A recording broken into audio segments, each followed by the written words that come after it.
Hello, everyone, and sincere apologies for the slow start. We had some gremlins in the system. We tried really hard to overcome them, but unfortunately, we can't get Daithi in with us for the event. So it's completely out of Daithi's control. The issue is somewhere at our end with the tech. We're not quite sure what it is, but so unfortunately, Daithi won't be able to join us for the chat. So it'll just be myself and Eunan. So I would like to apologise for leaving you waiting so long. We had really hoped to try and get Daithi in, but unfortunately it hasn't proved possible at the minute. So thanks again for sticking around, and for giving up your lunchtime to be with us. We'll probably still run to schedule and finish at about 2:30 or so. This event is organised by the Department of History at Mary Mackey College, Limerick. My name is Dr. Brian Hughes. I'm a lecturer in the department here, and I'm going to be hosting the event. So I'm going to introduce our speaker and coordinate the Q&A. So we're here to mark the publication of The Dead of the Irish Revolution by Eunan and Daithi Corráin, which has just been released by Yale University Press. And like very many of you, I've been eagerly awaiting this book for quite some time. So really delighted to see it in the flesh, and very pleased to have Eunan with us here to chat about it as well, even if it is only virtually. And the book is available, we should say as well, for about €55 from all good bookshops and online retailers. But I would encourage you to shop local and to support your local independent bookshop if you can. It'll make a great Christmas present, and I'm sure it's on the wish list for many of you listening if you haven't already got your hands on it. It really is a mammoth piece of research and publication, just over 700 pages all in, and it lists 2,345 deaths as a result of political violence in Ireland between 1916 and the 31st of December 1921. The authors quite naturally had to make a number of very difficult decisions about what they would include or exclude, and I'll leave Eunan to talk to you about those decisions. But I do think the way the book is laid out is maybe worth noting at the outset, and just the very nature of listing all of these dead chronologically, based on when those deaths happened rather than how important we might deem them to be, has the potential to change the way we think about some of the headline events of the period, and perhaps indeed the period as a whole. I mean, if we just take a very recent centenary, the auxiliary and IRA dead of the Kilmichael ambush are followed directly in the book by RIC Constable Timothy Quinn, who died of wounds received the day before, Thomas Downing, who was shot and buried by the Cork No. 1 Brigade at Knockgraha, and William Joseph Ward, who was shot in the stomach while alerting a policeman to an arson attack in Liverpool. So even if we look at some of the headline events, we can find all sorts of other things going on at the same time that are important for us to acknowledge. And if we just look at those who died 100 years ago today, as I did before we started, we find a 44-year-old teacher and ex-serviceman. We find a 44-year-old teacher and ex-serviceman beaten and thrown into the Blackwater River by auxiliaries. A 25-year-old seaman found with a bullet in his abdomen at Cork's Custom House dock. So and we have all these other fatalities from a range of people. And as Brendan McSwivna pointed out in yesterday's RT documentary on those who died in the famine, these were all people who lived and loved and indeed hated. And I suppose while the book is about the end of these lives, we do get a sense, even from a very cursory browse, that these people came from across the full spectrum of social, political and religious life in early 20th century Ireland. So we get Patrick Pearse and the other executed leaders of 1916. But we also get victims of rioting and sniper fire in Belfast, where it's unclear who fired the fatal shot. James Doherty, who lost an arm in the First World War, was found dead on Athlunkard Bridge in Limerick in June 1920. Ellen Quinn, hit by a bullet seemingly fired indiscriminately by police from a passing lorry as she sat on a wall outside her house with her 9-month-old child. And there are accidents and there are mishaps. British soldier Frederick Arthur Bundy was shot in the stomach by a comrade cleaning a weapon in Belfast, and he was in fact another of the dead of the 28th of November 1920. People in the wrong place at the wrong time, those who might not have died at that time or in that way if Ireland had been a more peaceful place. And again, I suppose Eunan will talk to us a bit more about these ideas.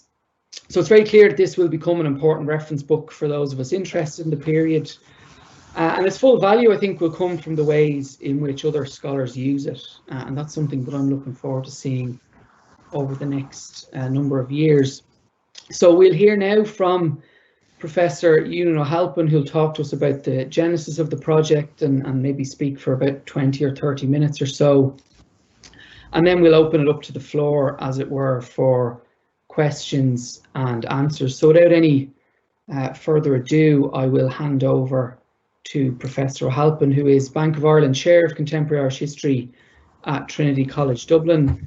And among his many other publications, we might also plug Kevin Barry, An Irish Rebel in Life and Death, which has also recently been published by Irish Academic Press. So I'll hand it over to you, Eunan. Thanks. Thanks very much, Brian. And it's very unfortunate, obviously, that Daithi can't get connected. It's normally the oldies who run into these difficulties rather than the younger, more technologically competent generation. And Daithi is highly technologically competent, which is one of the reasons why the project got underway and developed.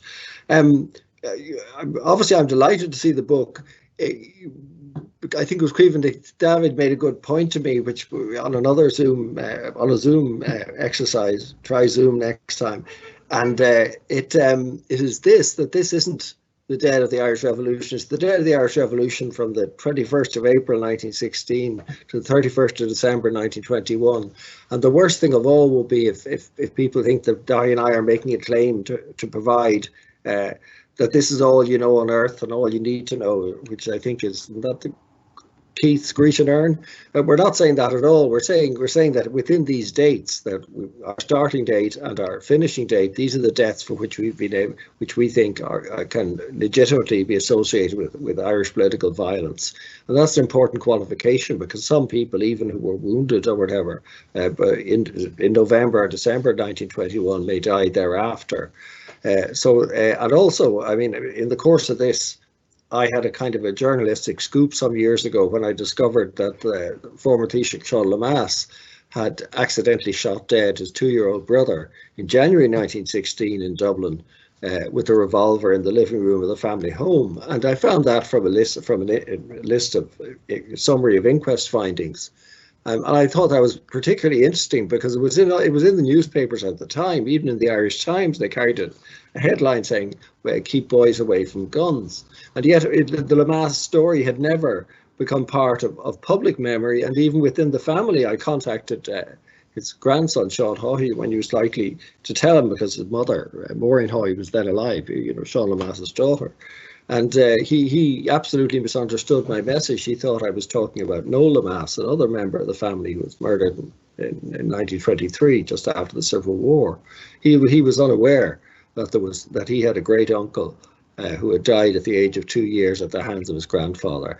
And that on the one hand, the Lemass story doesn't belong in the dead because we started in April 1916. Otherwise, we would have logically have to check from January 1916 forward. And there would have been an argument for going back to 1914, or even if you think that the Dublin lockout is part of the Irish Revolution, which I don't really, you'd have gone back to 1913. So we're saying from 21st of April 1916 to the 31st of December. But to go back to the Lemass story, I think it in itself illustrates a wider point, which is that there is, first of all, there is memory within families that doesn't in some ways see the light of day, but there's also memory in the public record that somehow doesn't register within the family.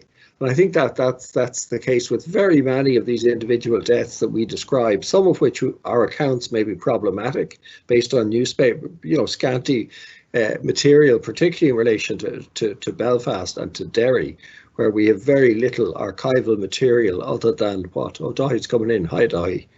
Other than what people like Alan Parkinson and Jim McDermott have already found, what's in newspapers, and a limited amount of prony material. But there are, for every death, almost every death, there are, if you like, backstories, some of which remain within the family, some of which remain within communities. And I think there we're going to inevitably encounter, I hope constructively, people will say, well, you're wrong about that, I didn't know this, and so on. But we're certainly open to comment and correction in a wide range of entities where we've had to do our best, with limited sources and so on. But this general issue of even within a family, you mentioned the Kevin Barry book, where a lot of what I write in the Kevin Barry book is about my grandmother, his dominant eldest sister, Kitby, and she absolutely curated the memory of Kevin, and she excluded the memory of her husband's dead brother, Paddy Maloney, who was killed in a fight in Tipperary in May 1921, and he just never featured because she wanted the attention to be on Kevin. But that isn't particular to, I'm sure, to my family, that you have very selective kinds of memory and so on. And even within communities, to illustrate, because he's doing editing so many of the county histories, will have encountered this much more than me. But to give you an example, I was in Bancha in 2010, looking at a church outside which there'd been an attack on, I think, the 28th of May 1921, which my grandfather and his brother and others were involved, on policemen leaving mass.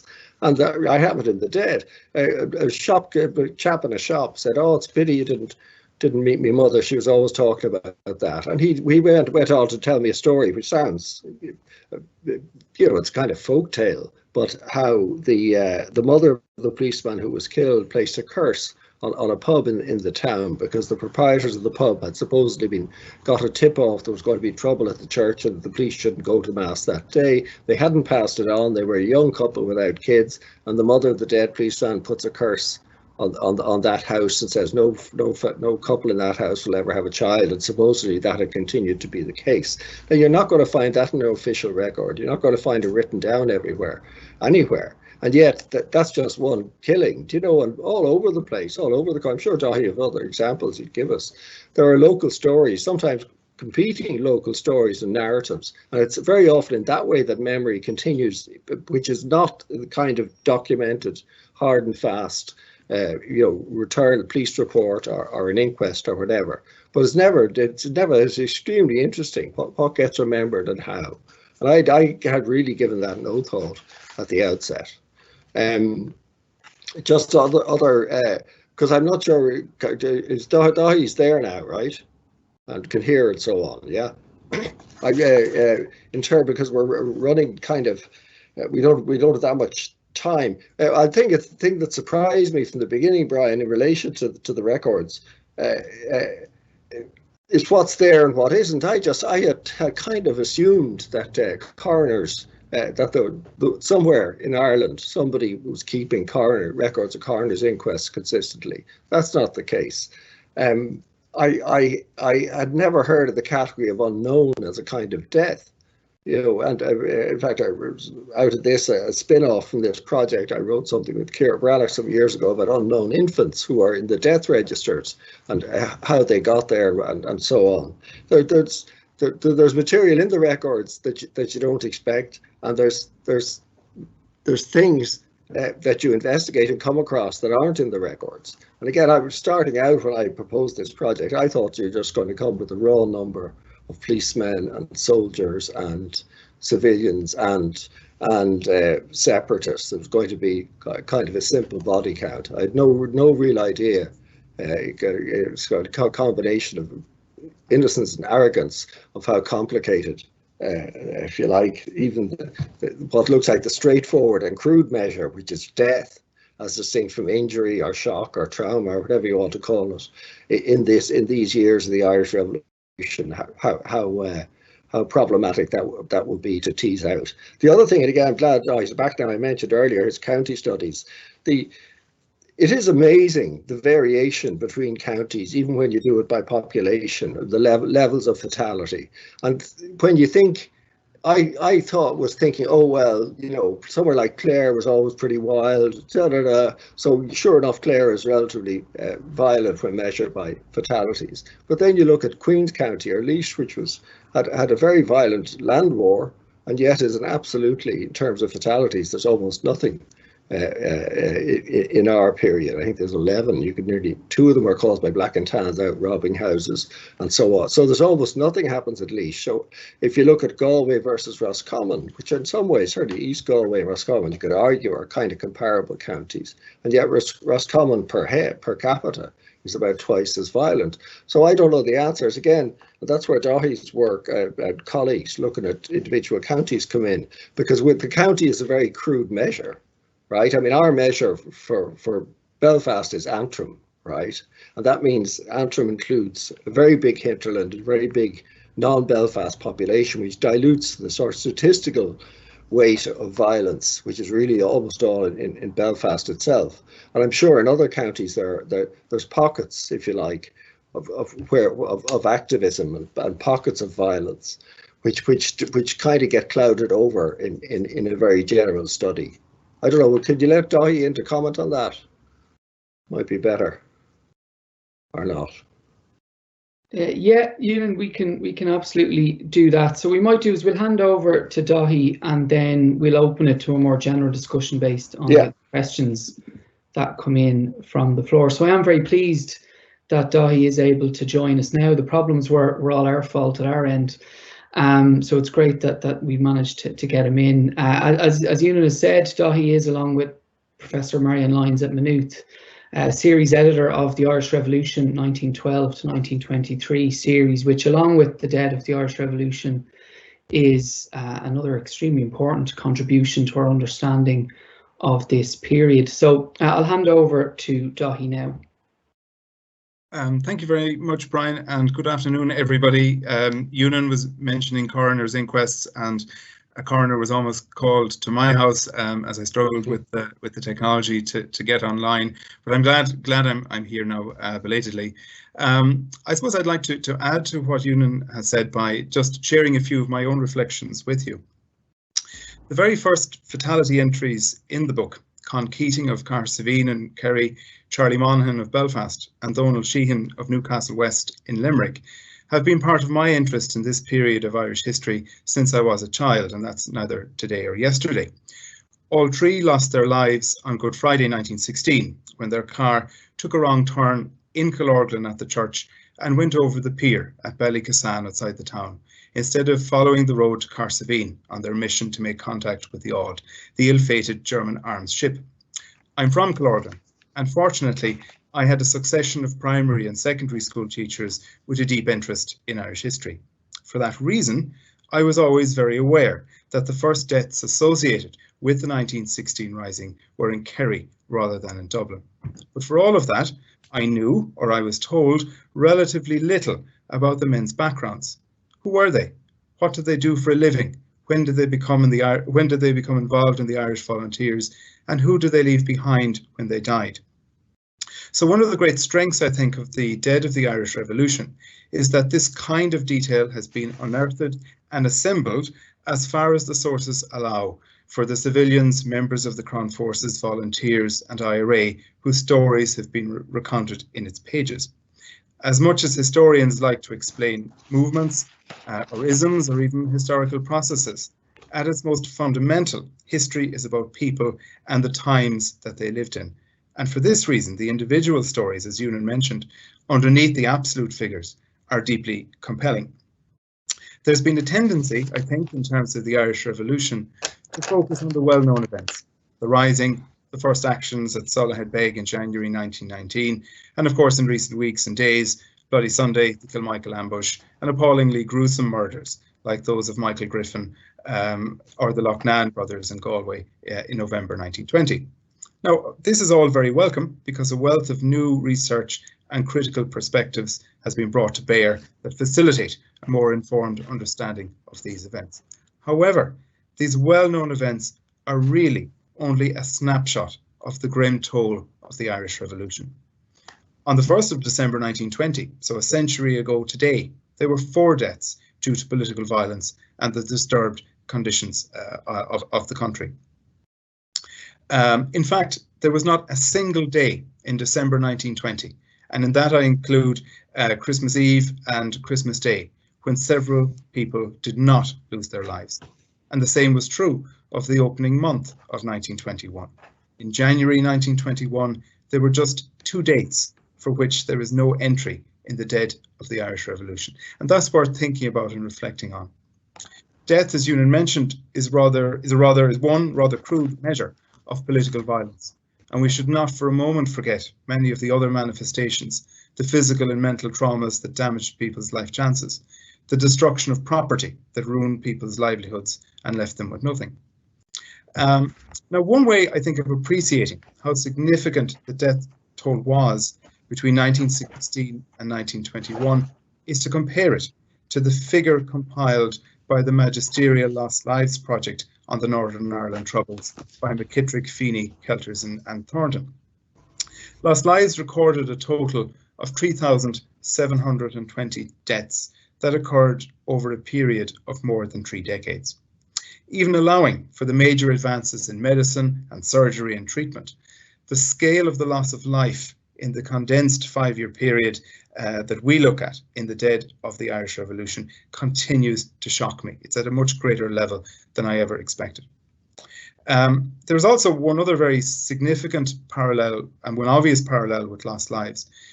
During the Northern Troubles, a little over 2,000 of the total, or 56%, were civilians. During the Irish Revolution, between 1916 and 1921, 42% were civilians. So almost 1,200 fatalities were civilian. Now, it is a truism that civilians are always the losers in a war situation, but it is certainly and demonstrably the case during the Irish Revolution. Recovering their stories in particular, most of which are not even recalled in historical footnotes, has been the most difficult, but also the most satisfying aspect of this research project. Now, the bookshops are open today, and when you get around to acquiring a copy, you will see that the acknowledgement section is long, and justifiably so. And I want to thank all those people who helped in ways big and small. Many people I know at different stages were at church weddings or funerals, or out for a Sunday drive, or on a hike in the wilds, and helped to photograph or take down details from monuments, plaques and headstones. Indeed, one very good friend of mine who's listening right now broke her arm while photographing a gravestone, something that I've never been allowed to forget and which I very publicly acknowledge here. Now, we've divided fatalities into 4 main categories: the Irish military, British military, police and civilians. And the available source material for each of these categories varies considerably.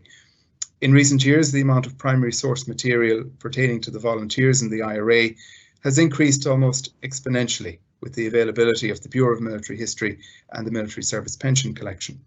One of the great benefits of the pensions in particular is that parents and widows, many in very straitened circumstances, applied to the Irish government for a gratuity or a pension. This has allowed us to get accurate information on the personal details of many of these fatalities. So what was an individual's actual name, their precise age at death, their occupation, and so on. It has also helped us to untangle some commonly reported inaccuracies, and I just want to give you one brief example. One of the best known IRA actions in County Down during the War of Independence was an ambush that went very wrong at the Egyptian Arch outside Newry on the 13th of December 1920. The IRA fired on a party of British military who replied with much greater force using machine gun, killing William Canning and wounding 3 others. 2 of the wounded died. Several accounts referred to the subsequent death of Jeff, J-E-F-F, O'Hare, but did not give any precise details. It took a lot of research to pinpoint that O'Hare died on the 5th of October 1921, so the best part of a year after he first sustained his wounds. And it took far more research to figure out that his first name was not J-E-F-F, as indicated in several sources, but the initials JF standing for John Francis. So it's a small, but it's a vitally important piece of information to have correct. In a similar way, when researching police fatalities, there was very reliable basic information in the shape of RIC personnel registers and useful monthly and weekly police reports.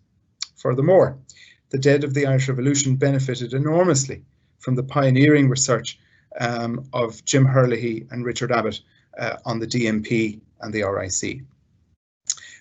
In the same way, British military fatalities are very well served at a regimental level. There are fantastic attestation and service records, medal information, unit histories, regimental journals and newspapers, and even occasionally personal diaries. And we received fantastic cooperation from numerous regimental museums, and in return, we shared information with them. But by some considerable distance, the available information on civilian deaths was meagre, even though civilians formed the largest category in the dead. Typically, civilians were innocent victims in the wrong place at the wrong time. The nature of the fighting during the 1916 Rising ensured a significant number of civilian deaths, 276 out of a total of 504, or 55%. Bridget Allen, a 16-year-old factory hand, was shot through the window of her home on Arran Quay on the 27th of April 1916. On the same day, Jane Costello, a 23-year-old typist, went to the window of her lodgings in Seville Place during a lull in the fighting and was shot dead. Malachy Brennan, a 44-year-old labourer, was shot at the door of his wife's shop, leaving his widow to raise their 7 children on her own. During the War of Independence, there was arguably increased dangers for the civilian population in terms of crossfire, explosions, reckless driving by the Crown forces, and indiscriminate, largely unregulated violence against civilians by the forces of the Crown by day and by night. Some of you would be familiar with W.B. Yeats's poem Reprisals, in which he evokes the shocking death of Ellen Quinn at the beginning of November 1920, when she was fatally wounded while sitting on a wall outside her home in Kiltartan with her 9-month-old baby in her arms. The fatal shot came from a passing police lorry.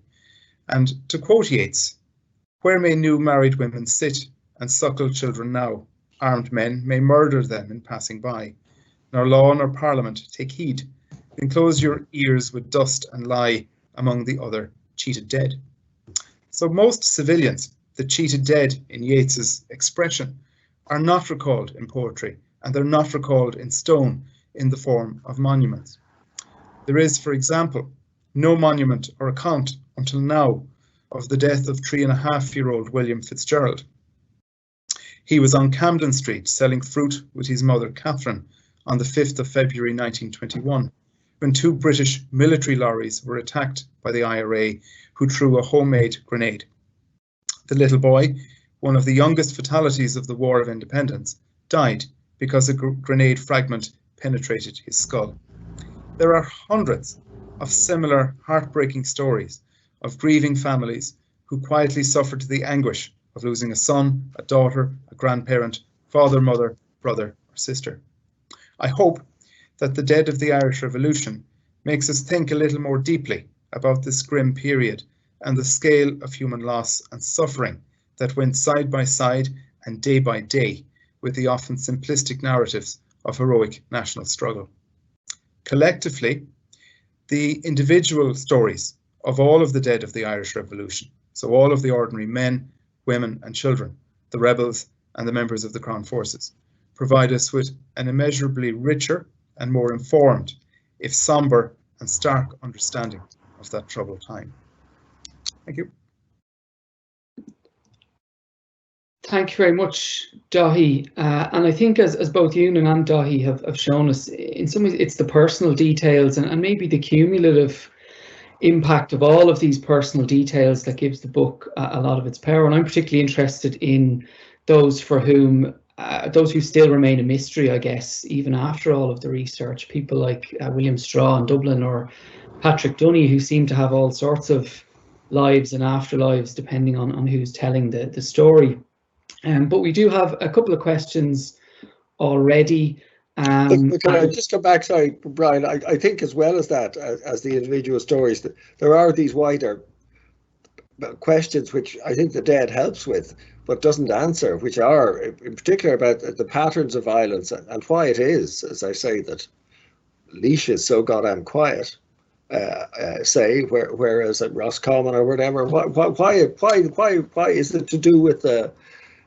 It's not, you know, I'm generalizing, but in Offaly they say, oh, we didn't mount many operations because the place is too flat. In Cavan they say, oh, we couldn't mount many operations, the IRA, because it's too hilly, and so on. So I just think that at local level, not even at county level, there's a huge amount more to be teased out. And the same goes for the behaviour of Crown forces, that in some areas there may have been, perhaps there's evidence of restraint as well as evidence of excess and so on. And I think we have a lot more to learn, and this will help. And just finally, can I say again, what I was saying about civilians, I think where we in somewhere where the dead is weakest, it's not our fault, is in relation especially to Belfast, because so many civilians there, all we can do is and Alan Parkinson and Jim McDermott are a great help, and use newspapers and little fragments from archives. There's little bits of stuff in Crony, but I could find not very much. But there are those stories, and there are, I really think there, in the northern end, it's very weak. Other than on Republicans, you'll find enormous amount of material about individual Republican casualties, of which there are very few in things like the O'Kane papers and Armagh. But you won't. There's a whole, as back to Dr. point away about civilians, but not only civilians, that there's a big imbalance, and I think there's an imbalance to do partly with the kind of culture of remembrance, even amongst where republicanism, for various reasons, has had incentives to commemorate and to celebrate failure and this and that and the other, whereas everybody else, the others, especially in relation to I'd say to the northern part of the island, there's you find out disappointingly little, other than occasionally through people contacting you. I'm sorry, Brian, I didn't let you ask your question. Or so, go on. That's no problem at all. And I guess hopefully some of those challenges and some of the difficulties will come out in the Q&A, and maybe we can start thinking about what comes next. I guess I'm sure you both won't be interested in writing another volume of Dead, but in terms of next steps is something we might bring out in discussion as well. So we have a few questions, and now with the software we have, we can only see one person on the screen. So I think from this point on, I'll probably just remain as a disembodied voice. So don't get too disconcerted if you hear me speaking. If you're listening and you hear me but you can't see me, don't worry too much. And we'll work through the questions and keep popping them in as they come to you, and we'll see how many we can get through up to 2:30. So the first question comes from Gerard Hanley, and he asks, what were the most challenging aspects of the research? So maybe I'll ask Eunan to answer first, and then we can hand over to Daithi to answer the same question. Well, you also need a timeline, because when this project began, things like if you look at now what you can find on Find My Past or whatever, right, in relation to material that's in queue, none of that was available. So you had to go there. You have to work those records, WO35 and so on, all courts of inquiry. All that material was a lot of it was available. It was available in the archive. It is now online. Newspapers, again, the Irish Newspaper Archive wasn't even in existence when this project began. The British Newspaper Archive as well. So a lot of material has become more accessible. I think there are problems with material going online because people probably depend on it too much, although thank God, because in COVID terms, what else would the students do? But because they don't, not everything goes online, and sometimes you lose. You'd be worried about the way what's chosen and so on. But so I think the practicalities of research have got a bit easier to some extent. But there's still, I think the real underlying problem is a problem of, in a sense, of memory, that on the sort of separatist side and the Bureau of Military History, and especially the pensions, only accentuate our propensity to focus on, if you like, on the activist side of things. I mean, it's great to get all this new material and insights into people's, social conditions and all that sort of stuff. But we are missing, as Daithi said, we're missing a lot of the civilian world, and to some extent we're missing the police. All right, they're somewhat better documented, but the kind of depth, increasing depth of what we can look at revolutionary families and until the pensioner dies. Their ESB bill you can get up to the 1980s and so on, 1990s probably, and yet there's all these other people, and especially civilians, and we know so little about so many of them. I think that's a big problem. Sorry, Daithi. I would say undoubtedly the biggest challenge was looking at newspapers, because it was a pre-digitization age. Think of looking at several newspapers for every county and combing them for 5 years. That in itself is an enormous undertaking, and that was just one particular source. I suppose a broader issue was the corroboration of evidence, because you have wildly varying accounts of the deaths of particular individuals, and we strove very, very hard to ensure that every entry was constructed on the basis of a number of sources, so that we could have as balanced an account, even if it was incomplete, as possible.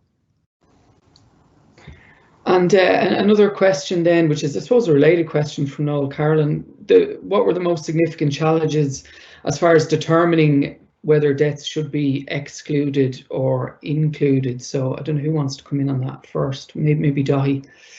I suppose, I mean, that it can become a very difficult question. I mean, in many cases, it was clear enough that if somebody is killed in crossfire, if somebody's knocked down by a military vehicle, etc., that they sort of come under the rubric of political violence. It's where you're moving into territory like somebody suffering a heart attack because of a particular attack, that things become difficult. And I'm pretty sure that we have excluded people who died from heart conditions or other conditions, that if they were examined by the standards of modern medical science, they would be included. But I suppose in all of these sort of endeavours, choices have to be made. In general, we've cast the net quite widely, and there was a consideration given to the more difficult cases. But I'm pretty satisfied that in the main,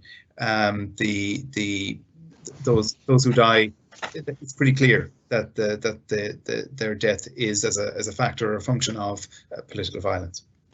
Yeah, can I add to that? I mean, I give an example of the intro of Mary Jane Garland from Monaghan, and her grandson, I think it is Roy Garland, who's a well-known journalist and writer in the North, told me some years ago that the family narrative was that she died of a heart attack because she sees an IRA party coming across the fields towards the farm, and she thinks we're in for it, and she dies of a heart attack. But then when you get her death certificate, it's not quite what that's not what the death certificate said. In a sense, they said you chronic heart disease and blah blah blah. So in the end, I used her as an example of somebody whom we didn't put in, whom we might have done, right? And that's I mean, sorry, that's a good illustration of difficult sort of judgment calls. But the interesting thing is that Roy knew about his granny, right? He knew that story within the family. And to time and again, I did a program some years ago about the IRA, sort of people who were disappeared by the IRA, especially in Cork.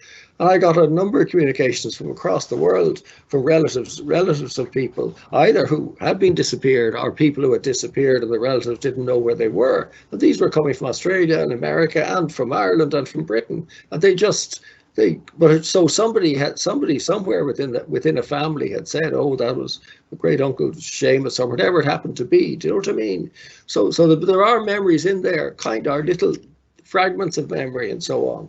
And I'm sure, I mean, I sent Daithi yesterday, I think I heard from somebody else that I'd actually heard from separately before about a missing relative from County Down in 1920, of whom there's no material. But there's all sorts of, it isn't particular to political violence. There's all sorts of fragmentary bits and pieces of memory that over the generations survive. They may get a bit jumbled and so on. And I think on the civilian side especially, I think that's really interesting. You know, it's not just about great uncle or your, you know, killing 10 black and tans or whatever. The other thing, again, Johnny mentioned there's a few diaries in Britain, but there were people on all sides who were involved in unpleasantness, and some involved in killing, and some involved in repeated killing, and they didn't all go mad. And they, you know, some of them went on to, you know, have fairly ordinary lives, or ordinary military lives, or ordinary political lives in some cases. And on the British side, I just wonder what have we missed in terms of letters, as it were, from the front, but the front being, you know, Kerry, or the front being Cork, as opposed to, you know, the Somme or something, because you know, these are very young, typically very young people, they're late teens, early 20s, and their impressions and so on can be quite vivid, and the impact can be quite strong on them. And yet we just, and I think it's partly that families may have known that great uncle Daithi fought on the Somme, and they keep his letters, or, you know, Uncle James if on the British side, right?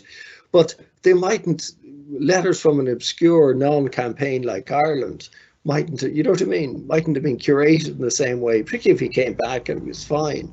You know, but I just do think it's some of the fairly ferocious experiences of people within Crown Forces here, in what they saw as well as in what they did. It is curious how little we find, you know, in their recollections and things. And maybe tied into the ideas you were speaking about just there about family and memory, we have a question about compensation, particularly to families of innocent fatalities or civilians. And the question is, did compensation or pensions, were they received by the families of a deceased person only if they were involved in revolutionary activity, or did the families of those killed in other circumstances also receive compensation or pensions? And maybe we'll direct that one to Daithi, as Daithi has written a little bit about compensation in this period. Yeah. It's a good question. It was a particularly valuable source of information for us, particularly for civilians. I suppose to answer the question simply, there were various types of compensation schemes. So if you were a civilian and you were killed during the 1916 Rising, there was a government compensation scheme where the maximum award was £300, which is a princely sum if you're from a working class background in 1916. If you're a policeman and you're killed, generally your widow is entitled to a pension, and there's also an allowance for each child until they reach the age of 15. During the War of Independence, generally the families of police and some civilians would have taken their case to a quarter sessions hearing where compensation was paid. That compensation was actually levied on the county, so the ratepayers would have been paying for that. And then I suppose as you move into the 1920s and beyond, the Irish state offered pensions and gratuities for the families of Irish Republicans who were involved. Again, a very, very rich source of information, because a mother or father is going to have the correct spelling of their child's name. They are going to know the age of their child, and it's that kind of minute detail that we were really interested in uncovering. And actually, another question for you, Daithi, while we have you on the line, from David Flood, about the maimed, ill and psychologically affected who would eventually succumb to early deaths on account of the revolution. Dublin City Council, he says, 4 years ago published a listing of employees who've been involved in the Easter Rising. While there were relatively few who directly died in or after the Rising, there was a long toll of consequent deaths over the succeeding decades. So obviously beyond the scope of your book, but maybe something. It's a fantastic question, David. It's something I suppose that myself and Eunan had to wrestle with in terms of having some sort of a cutoff point and having some trail of evidence that you could follow. I mean, of course, people would have died 2, 3, 4 years after the injuries that they received, who are not included in our book, simply because we had to try and make a judgment call at some point. So we tended really to sort of take the view that if people died sort of within a year or thereabouts, that they would be kind of included, or if the cause of death in surviving official sources linked to the injuries that were incurred or the wounding that was received. It gets a lot more complicated if people develop disease as a result of their injuries and then die years later. Yeah, I've got on that, because I think on the one hand you have that, as Daithi says, I mean, how far you go. My father's father dies in 1943 of kidney disease, the age of 52. The family always said this was because of being hunger striking and being beaten up in Ballykillar. Whether that's true or not is another matter. But there's a separate issue of whether that cohort of people, certainly on the separatist side, whether they, if you look at the ones, were their lives shortened by their experiences of imprisonment and privation and so on? And you actually have to be quite careful. I was looking at the if you look at the first governments in independent Ireland, which are composed of men, with except Constance Markovich, you could argue, who does die relatively young, but a lot of those people, other than Kevin Higgins, who's assassinated, who've been, we're in jail a good while, several times, some of them on hunger strike 2 or 3 times, but a lot of them live to a ripe old age. I'm just curious, as it's not for us to do, but I think there's a question there about the long-term impact, or perhaps lack of impact, of spurts of violent experience, of spurts of incarceration and so on people, as looked at by the sort of, if you look at perhaps it's just the political elite, because a lot of them had good long lives, despite having had plenty of hard times. But there, I mean, again, I suppose the more interesting question is the ordinary volunteer, or the ordinary civilian, and particularly the ordinary civilian who doesn't get documented, who's might have got some paltry amount from as Daithi was saying, for a criminal injury or whatever it was called, and what happened to him or her. The other thing is family size. Can I just mention again? The family size is it's just phenomenal, the number of sometimes of dependents that are left, particularly perhaps more for men from 1916, on average would have been somewhat older and tended to be married, more likely to be married. But on the police side, obviously, you have policemen are on average going to be older who are killed, because they're particularly the regular police, and they're more likely to be married. They're more likely to have families and dependents. And they're obviously they're part of the narrative and part of the history. And I know there's a lot of interest in the history of the RIC and so on, and RIC families. But that, I mean, we touch on it. But again, it's one of those things which I think there's much more work to be done. Absolutely, and we have a question here as well now about one of the more contentious aspects of the period, and maybe some of the more contentious cases that you've had to deal with.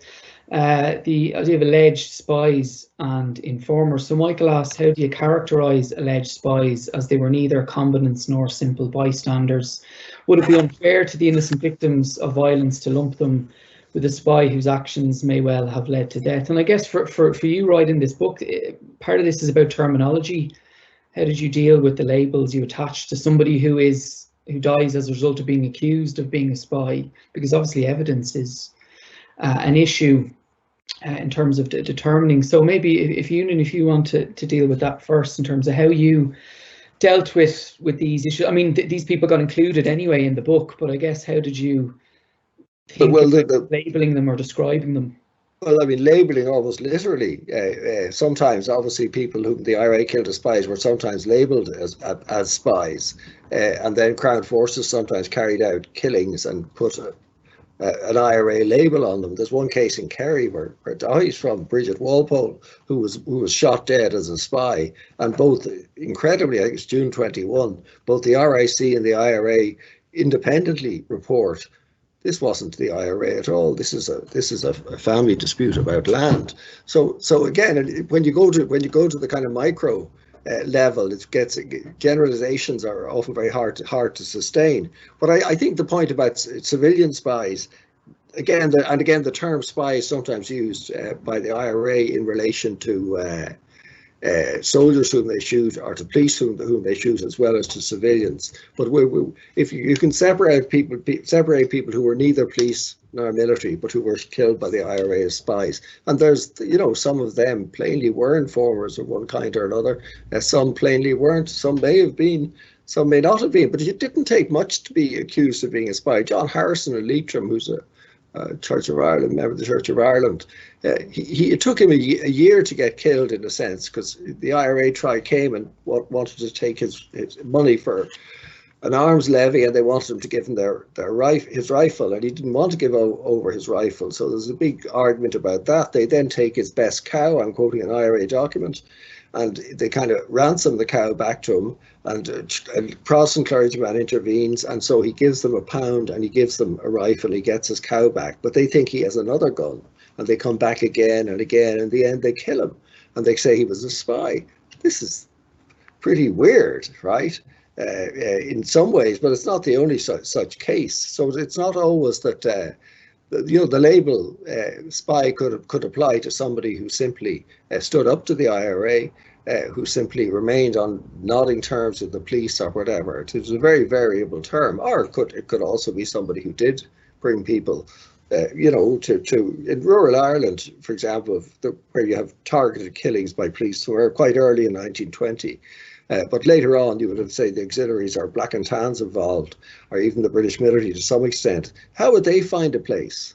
You didn't have Google Maps. Not that I can use that properly. The place is dark. There's no, how do you find where Daithi or Corráin lives to go and kill him? And obviously there's local knowledge.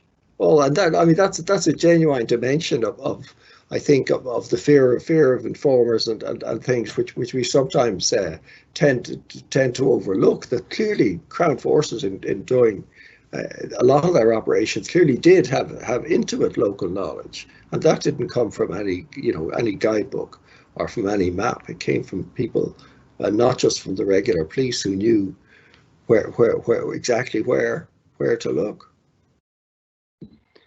Daithi, maybe you want to add to that?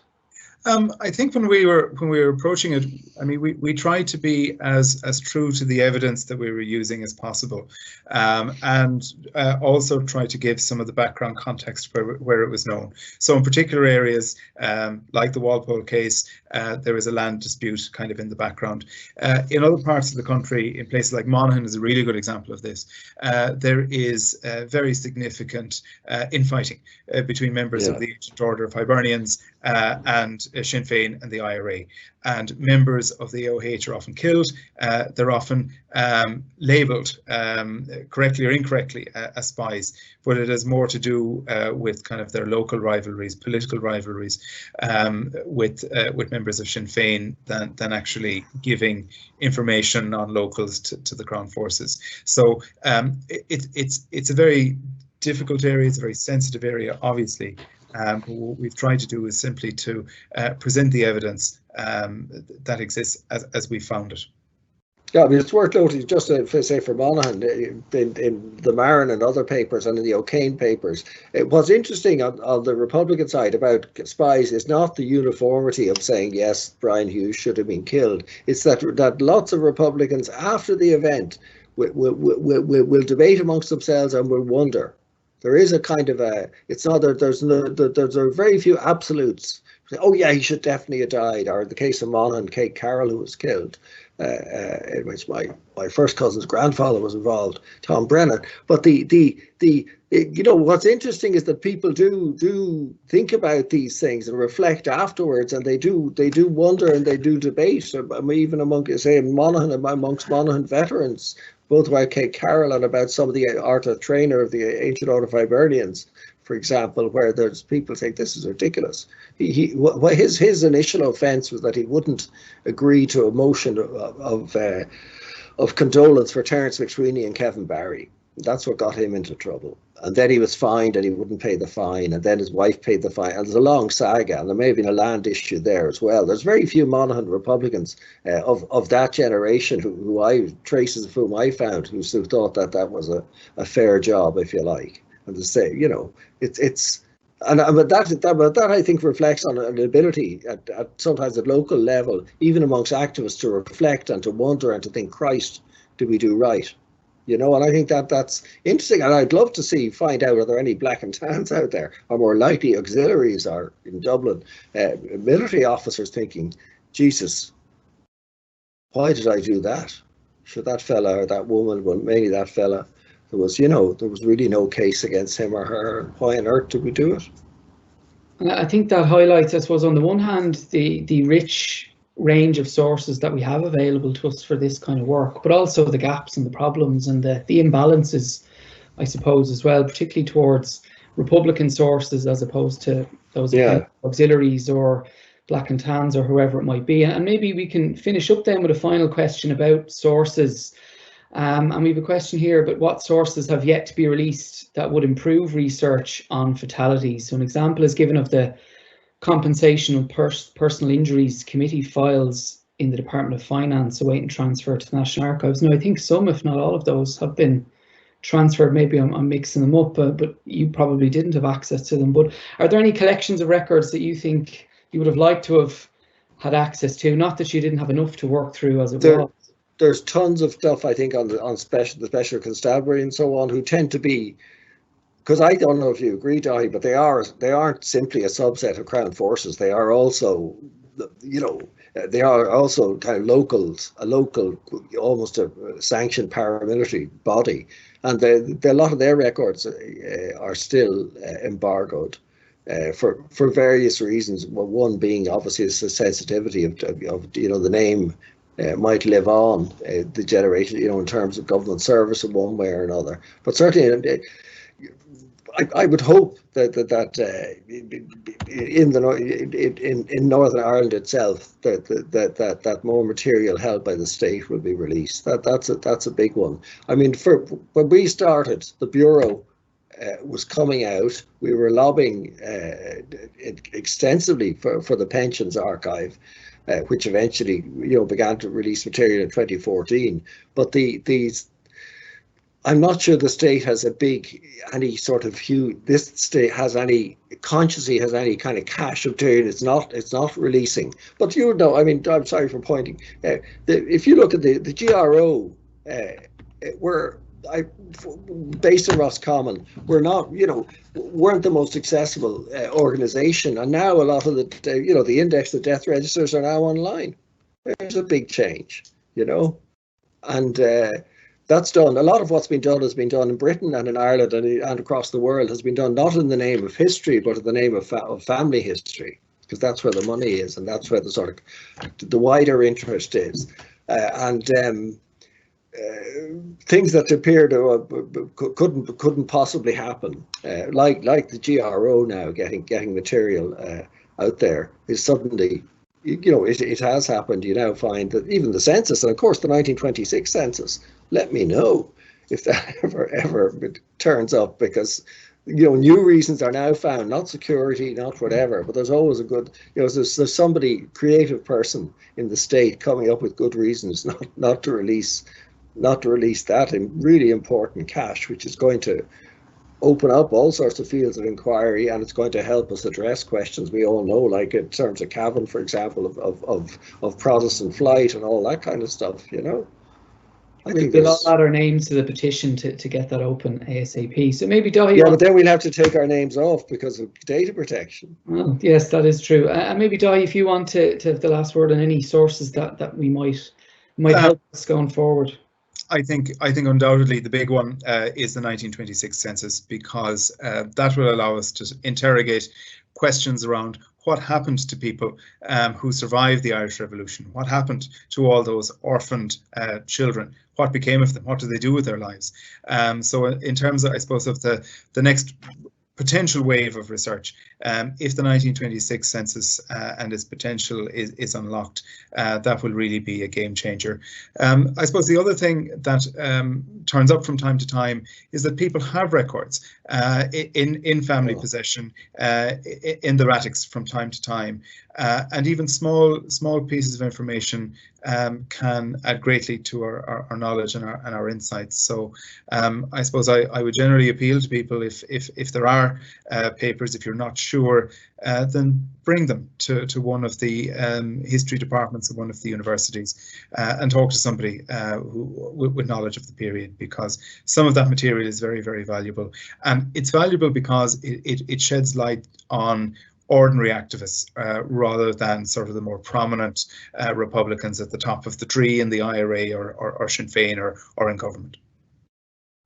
Yeah, and ordinary life as well, because the ordinary life went on during the Irish Revolution, and you know, we there's a danger that we kind of fetishize the sort of the violent side of things, and you know, in terms of social history and whatever. It's in fact, there's very good material in the Con Casey papers in Kerry. There's during the truce, there are all these bills kept by, is it Cabal? Is that how you pronounce it? Or Cable? Cable, who be Mark Cable's a historian himself now, but it would have been his forebears, and they have hundreds of receipts from the IRA for things for stuff that was basically requisitioned, probably not necessarily the point of a gun during the truce, but including football boots, Hurleys, you know, lots of matches, lots of oil, lots of the IRA were using it as a, you know, for all sorts of stuff. They were requisitioning their stuff there and signing chits, which of course they had no intention, at least somebody else is going to pay for in the end. But it's anyway, that's just by the by. But that material in one way is inconsequential, but on the other, it's very telling of how, if you think of those merchants, they kept those bits of paper just in case at some point they'd be able to get money back from somebody. And it could have been the difference between solvency and disaster. And so I think we've gone a little bit over time, although I know we did start late. So I'd like to thank everyone for bearing with us. It's maybe a little bit unfair that we spent so much time talking about what more research could be done, given the amount of research and the amount of work, almost 2 decades worth of work that went in to putting the book together in the first place. But I suppose it shows how this book is going to maybe shape and influence research agendas going forward, as well as contributing to what people are doing now. So I suppose I'll end by encouraging you once more to get your hands on the book. I've got my copy here, and to shop local if you can. Exactly. And thank you once more just for your patience and for sticking with us this long. So we hope you enjoyed the talk and hope you got something from it, and I'm sure we'll chat again soon. So in the meantime, stay safe and take care. Okay, thanks very much.